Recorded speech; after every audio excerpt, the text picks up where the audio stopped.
नमस्कार दोस्तों। थंबनेल में आपने देख लिया होगा, कहानी बिहार की पूर्णिया की है। ये कहानी मेरे एडिटर के अनुमति के बिना ये कहानी सुनाई जा रही है, क्योंकि वे इस कहानी को सुनाने की अनुमति मुझे कभी भी नहीं देते हैं।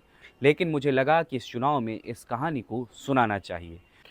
बिहार का सीमांचल हमेशा से ही सियासत और बाहुबल का अड्डा रहा है। यहाँ की राजनीति केवल भाषणों से नहीं, बल्कि गोलियों और वर्चस्व की लड़ाई से लिखी जाती है। 90 के दशक में पूर्णिया और मधेपुरा के बीच एक ऐसा दौर था जब दो नाम पूरे इलाके में दहशत का पर्याय बन चुके थे। एक नाम था शंकर सिंह और दूसरा नाम था अवधेश मंडल, यानी नॉर्थ बिहार लिबरेशन आर्मी बनाओ फैजान गिरोह। दोनों बादशाह एक मैदान, और उस वक्त सीमांचल की मिट्टी में बारूद की गंध घुल चुकी थी। रुपौली इसका जीता जागता सबूत है। उस वक्त रुपौली को बिहार का चंबल कहा जाता था। एक तरफ जहां नॉर्थ बिहार लिबरेशन आर्मी, जिसका नेतृत्व शंकर सिंह करते थे, और दूसरी ओर फैजान गिरोह, जिसके सरगना थे अवधेश मंडल। दोनों के बीच वर्चस्व की जंग इतनी भयंकर थी कि गांव में दिन दहाड़े गोलियां चलना आम बात थी। लोग कहते थे जहां अवधेश मंडल की गाड़ी रुकती थी, वहां पुलिस की गश्त शुरू होती थी, और जहां शंकर सिंह का नाम लिया जाता है, वहां सन्नाटा छा जाता था।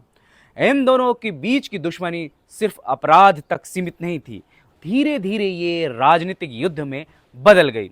साल 2000 में बिहार की राजनीति ने एक नया मोड़ लिया। अवधेश मंडल ने बंदूक छोड़ राजनीति का रास्ता चुना और अपनी पत्नी बीभा भारती, जो बाद में बीमा भारती बन गई, उसे रुपौली विधानसभा सीट से निर्दलीय प्रत्याशी के रूप में बनाया। नतीजा, बीमा भारती ने धमाकेदार जीत दर्ज की। राजनीति में मंडल परिवार का दबदबा कायम हो गया। उधर शंकर सिंह भी पीछे नहीं रहे। उन्होंने 2005 के फरवरी चुनाव में लोजपा के टिकट पर मैदान में उतरकर जीत हासिल की, लेकिन उसी साल नवंबर में हुए दोबारा चुनाव में बीमा भारती ने उन्हें मात दे दी। यानी बंदूक की जंग अब वोटों की जंग बन चुकी थी। वक्त बीता, लेकिन राजनीति का खेल जारी रहा। बीमा भारती लगातार जीतती रही और अवधेश मंडल की पकड़ रुपौली में मजबूत होती गई। फिर आया साल 2024, जब बीमा भारती ने अचानक जेडीयू से इस्तीफा दे दिया। पूरे बिहार की राजनीति में कोलाहल मच गया और पूर्णिया लोकसभा की वो उम्मीदवार बन गए, वो भी राजद के सिंबल पर। लेकिन जब चुनाव हुआ तो निर्दलीय सांसद पप्पू यादव जीत गए और बीमा भारती करारी हार हो गई। इस बीच पूरा क्षेत्र सियासी हलचल से भर गया। आखिर कौन लेगा रुपौली की बागडोर?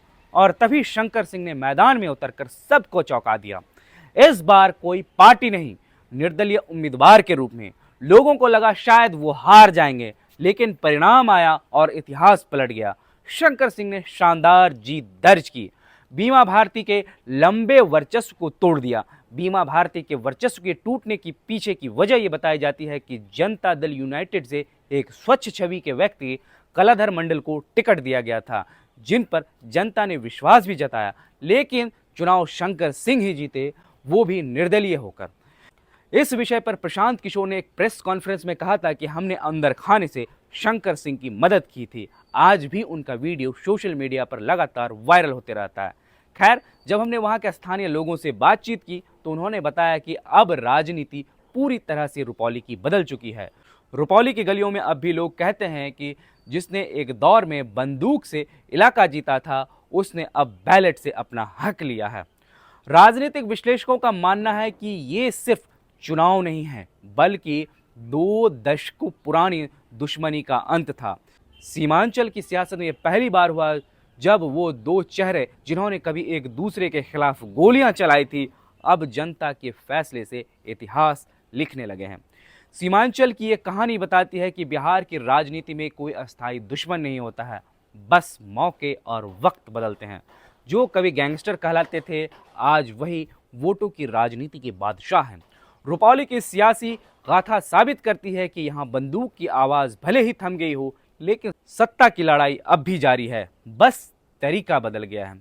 पुनः रुपौली विधानसभा में कहानी यही है, लेकिन ट्विस्ट ये है कि बीमा भारती राष्ट्रीय जनता दल के साथ है और शंकर सिंह निर्दलीय। साथ ही जनता दल यूनाइटेड के टिकट पर हैं कलाधर मंडल, और जनसुरा, जो नई नई पार्टी बिहार में उभरी है, उसके उम्मीदवार हैं अमोद मंडल।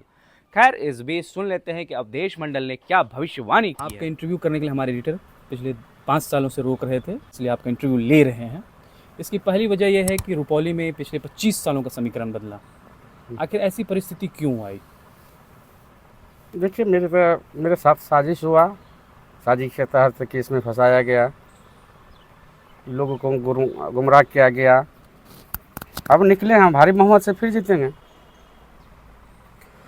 जिस अवधेश मंडल को अखबारों में एक वक्त फैजान का सरगना लिखा था, वो दिन जिस दिन आपने पढ़ा उस दिन आपको क्या लगा था?